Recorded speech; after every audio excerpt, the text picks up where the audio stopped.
Hello, everyone, and welcome back to the Press Play Lifestyle Inspired podcast, where we do interviews with interesting and inspiring people like our new friend Amanda. For our listeners, that's you, to find the resources, tools, and support that they need to be their best inspired self at work and at home. Hi, Amanda. How are you today? Hi, Jackie. I am doing well. Super excited to be here and share with your audience. So thanks for having me. Yeah, thanks for coming as well. We really appreciate it. So, if you wouldn't mind, would you introduce yourself to the audience and just tell them a little bit about you and what you do? Absolutely.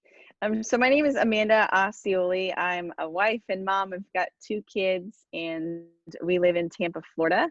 I was born and raised in Nebraska, and then I did go to school in San Diego, and I lived a year in Brazil. So I always mention this. I shouldn't say always. I like to mention this particularly on this podcast because we're looking for interesting people, but yet those that have a story and maybe a little bit inspiring. So the short story is that I ended up in Brazil and I fell in love, and my husband is Brazilian. So I also speak Portuguese. So that's just my fun fact. But I went to school. Right out of school, I joined the corporate financial world and thought that I was going to be a lifer and grow the corporate ladder. And it was going to be this big, beautiful, bold thing of, oh, Amanda's this corporate woman. She's the director, CEO, whatever. That was my dream as I was younger. And then I fell in love with a Brazilian who I feel really taught me how to love the right way. I will stereotype Brazilians that they've just got big hearts and they love big.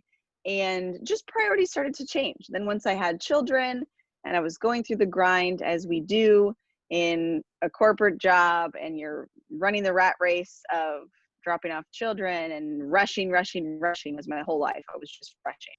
So I finally decided enough was enough and left behind a corporate finance job where I was earning six figures, but I didn't care. I was ready to leave it behind and build a more passionate, driven lifestyle that I wanted to fully feel and enjoy every aspect of that. So that was last summer was when I officially left corporate, and then 2 years ago was when I actually launched my business. So that's my kind of hurry up and tell your story, who I am. That's awesome.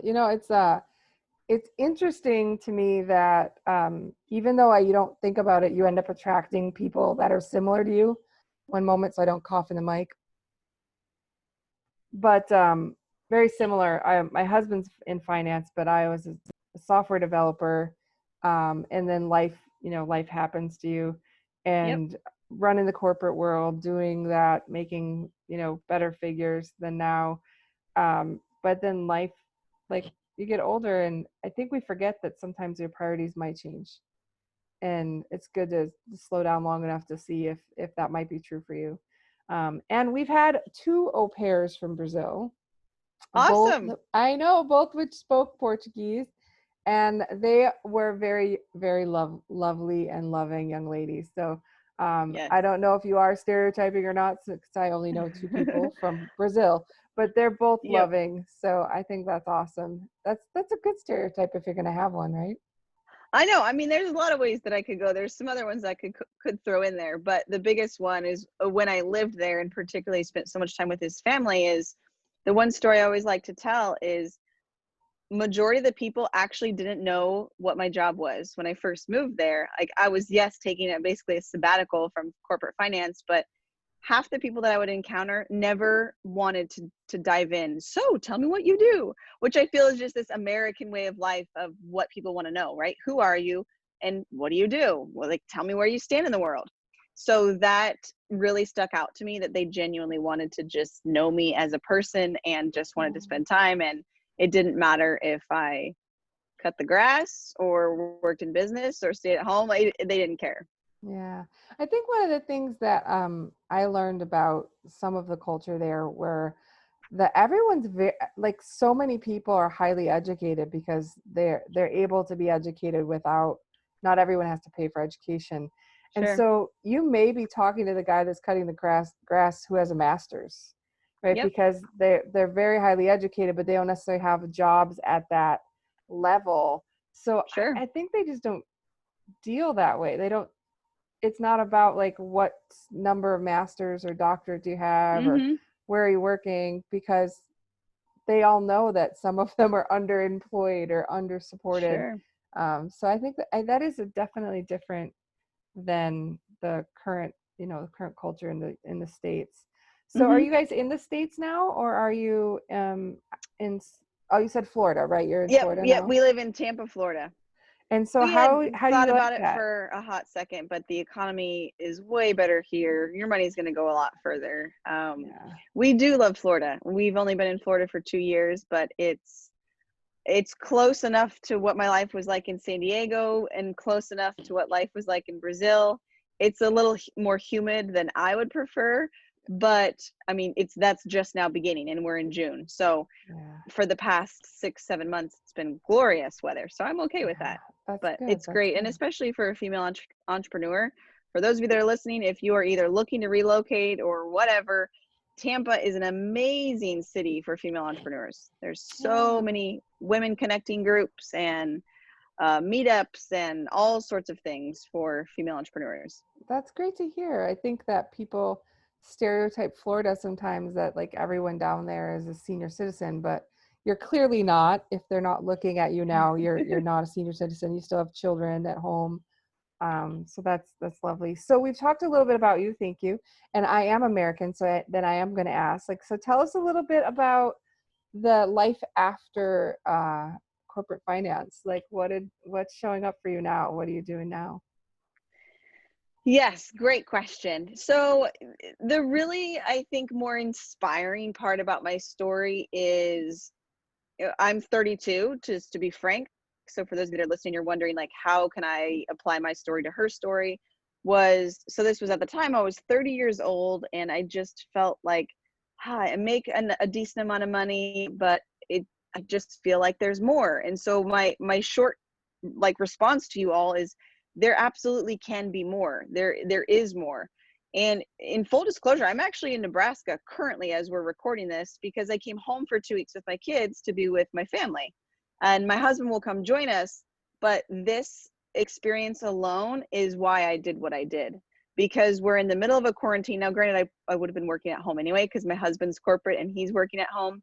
But he didn't come with us for the 2 weeks because it would have been more stressful for him to make sure that he could log in every day and yada, yada, yada. So my morning today looked like, we arrived yesterday. I woke up, I went for a run around the downtown. My mom took my kids out so I could work this morning. And then the rest of the afternoon, I will be off with my family. And I always remind people that it's not that I didn't want to work, but I just wanted a different way of working and a different way of providing for my family that didn't mean I had to sit at a desk from 8 to 5. Part of that story too is that I am a pretty efficient get down and get down to business, do the work and get the heck out of there. And that obviously doesn't apply in the corporate space because they want you to sit your butt in a chair for 8 hours and then it's magically 5 o'clock. And for some reason that's now okay to leave. It just grinded my soul into the ground. So Yeah. if I can get in front of the computer and do a solid 3 to 4 hours of work and I got everything I need to get done, or I've connected with enough people and all of these things, then I'm going to go enjoy my life. It's kind of what you said too. Like, don't wait until you're retiring to then now enjoy your life. I want to enjoy my life now. I want to travel or wherever, do whatever. And that's been just the biggest difference change in my life. Sure, it's still stressful, way more stressful than I thought.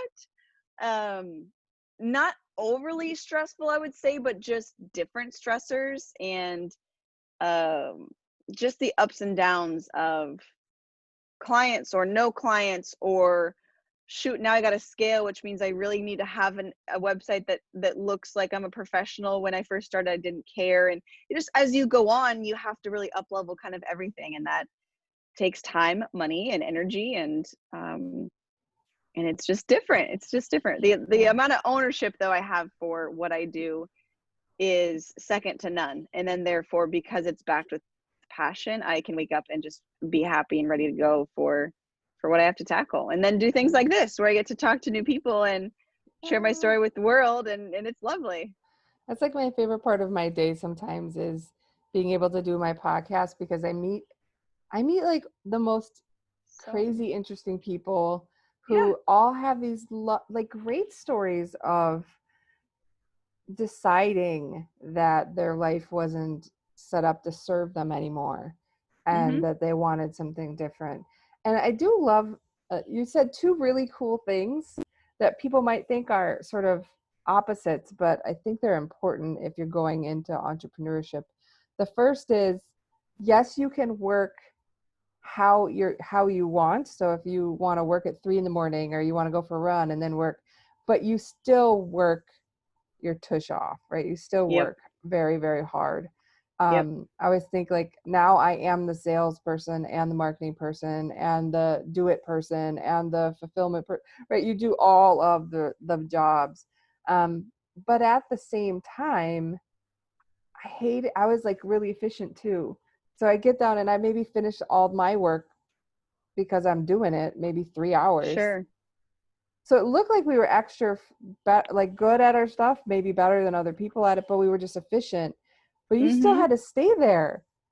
So then you're doing like three people's jobs, it kind of felt like, or four people's Yep. jobs, and still dealing with politics and corporate ladder climbing. And I want to be your Absolutely. boss. And it's just it's a different exhausting one Right. that there's less control over. So I love that you had those both in there. Yes, there's more opportunity for how you manage your time, but you still have to it's you Still have still to got to work. get in there and do it. Yeah, Still got to work. exactly.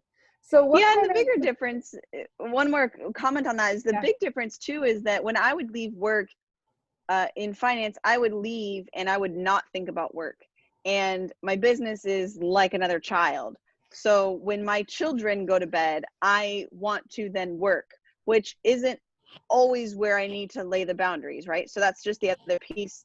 I would say over the past 2 years, I have personally developed myself way more than I had in the previous 5 years, simply because I need to understand how to take care of myself, both physically and emotionally, because of that business and that desire to want to always be like, oh, let me just log in and check some things, or let me just talk to these people, or, it feels there's not ever like a shut off switch, but you have to build that in or you become yeah, really overwhelmed.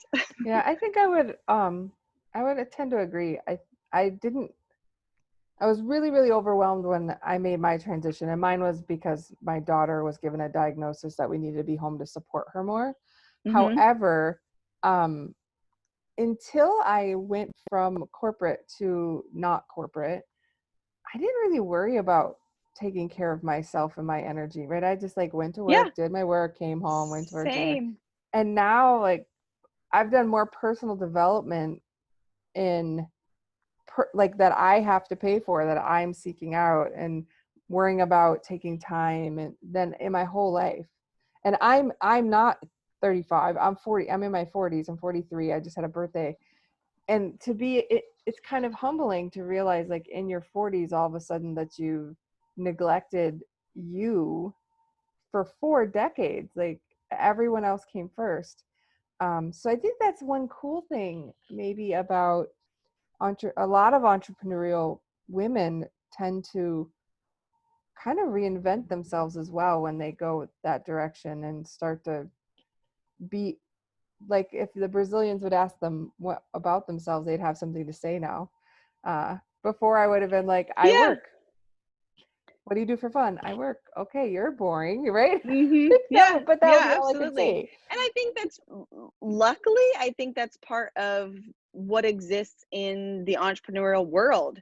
You want to listen to podcasts or you're going to follow their entrepreneurs, and it's frequent that you're going to hear of, the buzzwords of self-care and personal development and all of those things, and you don't necessarily hear about it as much in the corporate speak. So, I Yeah. love that. Yeah, it's very fun. So, um, you're an entrepreneur that does what? What like how do you serve people? What's your Yes, yeah, offering? thanks for asking. So I am a business strategist, and I always focus on saying I'm a strategist because there are, in my opinion, there are two kinds of people in the coaching space. And one typically tends to be like the motivator, the woo woo, like, yes, we can look internal and we're going to figure this out and do it, which is great and lovely, but it's not me. And I tend to provide you the strategy, and then I'm going to kick your butt and make sure that you actually go do it. Yeah. So the way that I work with people, I give a lot of tough love. I give you a lot of strategy. I'll give you a lot of blueprints. You can follow the ways that I've done business, but then you actually now have to go do the work, and I hold you accountable. So that's why I was mentioned strategist, coach. Sometimes I think people can get the idea that it's, yes, you will get some strategy along the way, but maybe they're also expecting a lot of the hand holding, and it's Mhm. just not the way they're in business. So Yeah. I focus on three main pillars in my business strategy. So package, promote, and pitch. One, meaning packages, that we have to figure out what the heck you actually do. You'd be surprised how many people I start working with and then we're completely pivoting where they are in business because it doesn't actually make sense, or they're not passionate about it, or they don't actually Mhm. even, they're not super talented or whatever. So that's kind of, we start out in, are you in the right sort of thing? Are you talking to the right sort of people? And then the nitty gritty is like putting it actually together into a true offer and pricing it. So that all goes into like pillar number one. We've got to figure out that before we can move forward. Mhm. Then we're figuring out, how do we actually now promote it? So no, we don't necessarily need to go pay for marketing or advertising. I'm not one that promotes paid advertising initially. I think you need to organically understand how to run your business. And then, yes, when you're ready to scale and you have something that works, sure, go for it. But again, you need to really understand the clarity in your own message. It was probably one of the bigger mistakes I made early on in my business, is that I didn't know how to sell people what they needed. I would give them what I thought they wanted, but I would not, I couldn't get anywhere. And so again, that's a really big part of understanding your messaging, which is how you're promoting your business or your service product to other people. So really, really key to stay into that pillar number two. And then three is, we have to sell. The reality is if you are an entrepreneur and you think that you got away from being in a sales role, you are wrong, because being an entrepreneur, you are a full-time salesperson. That is the only way you're going to make money. You have to sell your product or service. So because I have a background in financial sales, although it's a little bit different, some of those same tactics can still apply in how do we run the conversation? How do we actually get people onto a phone call with us? And then how do we learn how to pitch them on the phone so that they say yes, and we move Mhm. forward? That's kind of pillar Yeah. number three. I love that. Yeah, and you have a great free resource on your website that kind of goes through the different pillar, which is great because people really know what they're going to get, what they can expect if they're working with you, and some check, like it's actually is very pretty too, but has a nice checklist at the end that sort of walks people through it. And I'd have to agree. I find I may have I may have spent a lot of money and got a lot of certifications after like I was a software developer and left brain and I'm like, well, there's got to be a blueprint for all these things, right? There's a blueprint Right. for everything. But I find and I am mildly stereotyping, but I find a lot of the coaching type programs, I may have gone to all of them. They teach you how to have a coaching conversation. I literally think that's it. Like they put a lot of pretty things around it and say, call it your Sure. signature program, make it 90 days, da da da da da. But what they don't seem to do well yet is tell those people who, if they're a lot of people drawn to coaching are a little bit more on the humanity side, right? The, Sure. like we said, the woo side or the motivation. Yeah. Yep. So they're usually not that predisposition to know how to do sales and marketing and that kind of stuff. So I think Absolutely. we've like armed all these people with great questioning techniques, but no way to sell it. Like no way to, like if 800 people all go, I coach, I sell one-on-one talking time, how does anyone know which one of you 800 people to pick? Hmm. How, I would say that's what really allows me to stand out is, most people love the three pillars. I get a lot of feedback on having like three set pillars, but also so many people come to me saying, Amanda, I know my ideal client, I know my niche, and they talk that way because it's what every coach talks about. So no, I'm not that different in the fact that I do need to make sure that you understand that, but then I am going to make sure, the bigger key where most people fail is that they don't know how to show up online. And if you're a virtual online entrepreneur, that's where you have to be. So, most people come to me and they're like, well, I can't find any friends. Well, or I can't find any clients. Well, they have 900 friends on Facebook and they are posting on their business page that has 125 likes. Like, your visibility is pretty small. You know, the amount of people that are seeing you, or even you're spending all this effort on making content, and they just don't get it. They don't understand what visibility means, or how you get visibility. Or, you know, this morning I was talking with a client about becoming an expert in a virtual admin role. Just like, well, what do you mean expert? Like, there's 10,000 million virtual assistants nowadays. So like you were saying, how is one entrepreneur going to choose a virtual assistant? They're probably going to start choosing more and more, like specifically for one, Yeah, like a certain VA things. for podcasters, or a VA Yeah, for YouTubers, or a VA absolutely. for life coaches specializing in goal setting, right? There's going to Mhm. be that real Yeah, I do think it's where specificity. it's going, because there's so much more competition, which is great, and I'll support it. But I do think entrepreneurs will have bigger teams in the future, because they will have just a team of a whole bunch of specialists, not just a generalist. Yeah. Yeah, and yeah, I absolutely. And I'm glad to see.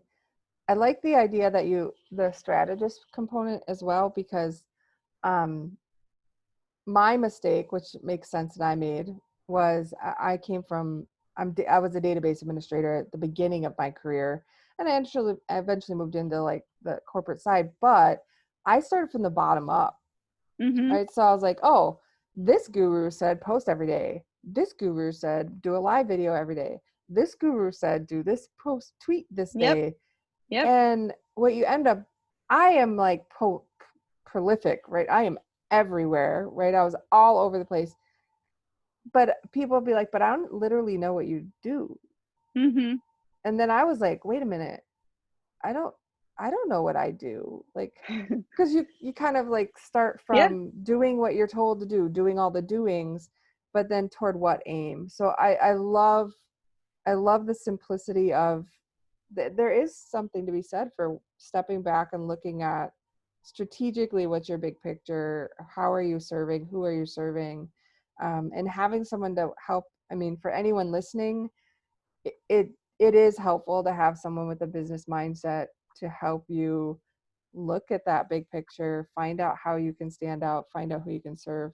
Right. Otherwise, you really end up underpricing yourself, and it's hard to get good at it if one day you're coaching relationships and one day you're helping someone set up their podcast and one day you're doing Mm-hmm. YouTube videos. Like you never even get Mm-hmm. competent at a lot of things, but you're certainly able to do a bunch of them poorly, and that's can be frustrating. Yep. Yep. Absolutely. So, and what would be if somebody is sitting at home right now and they're like, okay, I don't know if I need Amanda to help me. What question would you ask them for you to be sure that they were someone that you probably could support? Awesome. I usually ask them two questions. So I'll ask them what's their vision over the next 6 to 12 months, and then what is keeping them stuck currently. So I want them to explain to me where they feel like they are stuck. Most of the time, I end up pulling out another true answer of that answer to the question. For example, they'll say, well, if I just had more leads, everything will be fine. It's a normal response that I get. And when we actually drill down into it, it's not really that they want more leads. So where that conversation typically goes, I'm like, okay, so if I were to send you 10 leads right now, could your business handle it? Like, hot leads, ready to go, ready to work with you. And they're like, ooh, maybe not, right? Because then they probably don't have the right process in place to actually serve those clients well. Or they're like you were saying earlier, they're going to serve them a different sort of offer for each one. One's going to be a podcast, a YouTube, a website. Mhm. So then they're just going to fall flat, and I just gave them 10 hot leads. So anyway, we usually end up finding some other sort of problem that starts back at the foundations of the way that they're really running their business. So if I can ask them those two questions, I can usually find the answers I'm looking for to then say, I can help you, or no, I can't help you. Awesome. So, Amanda, I wish we could talk all day because you are super interesting. Yeah. Where can people find you, and like what are all your details? What are you Yeah. currently offering? That kind of stuff, if you mind sharing. Yep, absolutely. So a couple things I will mention. You had talked about the freebie that's on the site. This is probably the number one thing I get asked about the most often is I don't know how to package my offer. So that's what the freebie is on the site. It walks you through a couple of different pages of a PDF. Thelux-way.com. I'm sure it'll be in the show notes, but you can click there and download the freebie specifically on how to kind of rework your main offer. And from there, you can also book a call so that then you could talk about the different ways to work with me, which are two separate ways. So I will work with people one-on-one who are really ready to grow and scale the business. They've already done all the courses, they've already tried it all DIY, and they're ready to actually seriously take very massive action. That's what that looks like. It's an evergreen model, so you can come in and join at any time. And then every quarter, I do run a 90-day mastermind. This typically tends to be for someone that's a year to 3 years in business, and they're feeling more like the hot mess express. They don't really know which way is up. And so they need a lot of these more foundational things to help them not launch a business. They've launched a business, but they just can't get past the proverbial $2,000 to $5,000, and they're really wanting to get past that. So that you can also, you once you book a call, we can chat about it, and I'll share more details there. But once you're in my circle, if you've downloaded the freebie or have gone to my website, you'll find all the other ways to hang out with me. Yeah, that's awesome. And we definitely will have your website in the show notes and any other social media ways to get a hold of you. But thank you Awesome. so very much for taking time with us today. It was nice getting to know you, about your lovely family, and also about the business that you have. So thanks again, Amanda. I look forward to staying in touch. Thanks, Jackie. Have a good one. You too. Bye.